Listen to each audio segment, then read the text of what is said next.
გვაქვს წელიწადში ერთხელ იმ შესაძლებლობა რომ გაუზიაროთ უმაღლეს საბჭოს მთელი კაბინეტის სახელით ის ძირითადი მიმართულებებია. მოხარული ვარ რომ ჩვენ ძალიან ინტენსიური კრიტიკული, ისე ვთქვათ, დისკუსია გქონდა. მოახსენეთ დეტალური ანგარიში უმაღლეს საბჭოს, შევეხეთ ყველა მიმართულებას დაწყებული ჩვენი პოლიტიკით, სოციალურ-ეკონომიკურ პოლიტიკით, ადამიანის უფლებებით, განათლება, ამ შემთხვევაში სოციალურ-ეკონომიკური გაუმჯობესების მიმართულებით, ასევე კულტურა, მეცნიერება, ყველა უმაღლეს საბჭოს წევრს ჰქონდა შესაძლებლობა, რომ თავისი გარკვეული რეაგირება ან პოზიცია გამოიხატა ამა თუ იმ საკითხთან მიმართებაში. ამბიციები არის მზარდი, ჩვენ ყველაფერს ვაკეთებთ იმისათვის, რომ ავამაღლოთ ჩვენი დევნილი საზოგადოების ჩართულობა ყველა იმ პროცესში, რომელიც ხორციელდება ცენტრალური ხელისუფლების მიერ.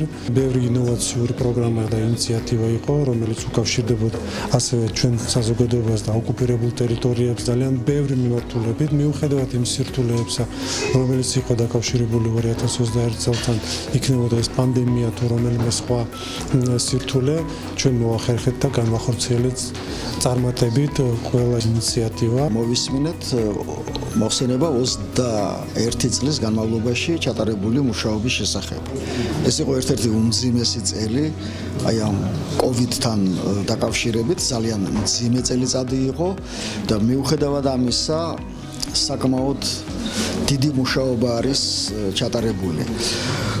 გარდა მთავრობის თავმჯდომარის მოხსენების, ჩვენ მოვისმინეთ თანამოხსენება, რომელშიც დადებითად იყო შეფასებული მთავრობის თავმჯდომარის მოხსენება, იყო სხვა გამოსვლები, იყო კრიტიკული, მათ შორის ძალიან კრიტიკული გამოსვლებიც, მაგრამ საბოლოო ჯამში ჩვენ შევჯერდით, რომ მთავრობის საქმიანობას ვაფასებთ დადებითად და ამავე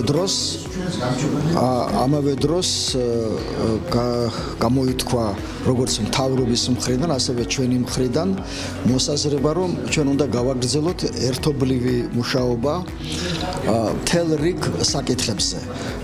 უპირველეს ყოვლისა ეს ეხება საკანონმდებლო საქმიანობას. ძალიან ბევრი რამ ახალი ინიციატივების შესახებ გავიგეთ. მთავრობა მუშაობს ეს გამოჩნდა მოხსენებიდან. მიდგომები დღეს როგორც თქვა ბატონმა ჯემალმა თავის შემაჯამებელ სიტყვაში, ჩვენი მიდგომები საკითხებისადმი არ განსხვავდება ერთმანეთისაგან. მაგრამ არის საკითხები, რომლებიც უფრო მეტ კომუნიკაციას მოითხოვს და პირველ რიგში ალბათ ეს საკანონმდებლო ინიციატივები. ეხლა საკანონმდებლო ინიციატივის მექანიზმი არის ასეთი. მთავრობა როგორც წესი ამზადებს თავის წინადადებებს კანონთან დაკავშირებით, ან სრულებთან დაკავშირებით და ჩვენ სტრუქტურა აფხაზეთის უმაღლესი საბჭო, რომელსაც კონსტიტუციურად აქვს უფლება საკანონმდებლო ინიციატივით შესვლისა საქართველოს პარლამენტში, ამას როგორც ვთქვათ, მომზადებს გზას. აი ამ თვალსაზრისით გამოითქვა მოსაზრება, რომ ერთად ვიმუშაოთ, ერთად ვიაროთ აღმასრულებელ თუ საკანონმდებლო სტრუქტურებში, რათა მოხდეს იმ კანონებში ცვლილებების ლობირება, რომელიც მეტად მნიშვნელოვანია აფხაზეთის დინდან დევნილებისათვის და საკმაოდ ცხარე დისკუსია იყო და კრიტიკული შენიშვნებიც იყო, მაგრამ ასე ვთქვათ, საბოლოო ჯამში კიდევ ერთხელ ვლაპარაკობ, მივედი გასკვნავდე, რომ ჩვენ ერთ საქმეს ვემსახურებით და ერთი მიდგომები გვახასიათებს ყველა პრობლემისას.